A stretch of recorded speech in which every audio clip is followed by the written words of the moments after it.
മനുഷ്യർ ദൈവത്തെ അറിഞ്ഞിരുന്നെങ്കിലും അവിടുത്തെ ദൈവമായി മഹത്വപ്പെടുത്തുകയോ അവിടത്തേക്ക് നന്ദി പ്രകാശിപ്പിക്കുകയോ ചെയ്തില്ല. മറിച്ച് അവരുടെ യുക്തിവിചാരങ്ങൾ നിഷ്ഫലമായി തീരുകയും വിവേകരഹിതമായ ഹൃദയം അന്ധകാരത്തിലാണ്ടുപോവുകയും ചെയ്തു. ജ്ഞാനികളെന്ന് അവകാശപ്പെട്ടുകൊണ്ട് അവർ ഭോഷന്മാരായിത്തീർന്നു.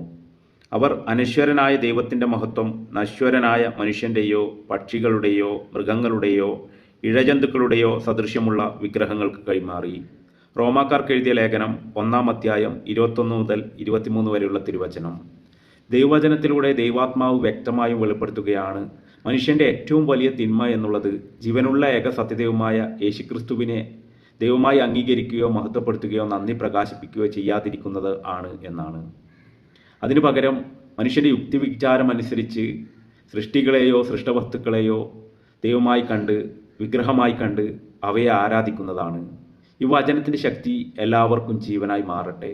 യേശുവേ നന്ദി, യേശുവേ സ്തുതി, യേശുവേ ആരാധന.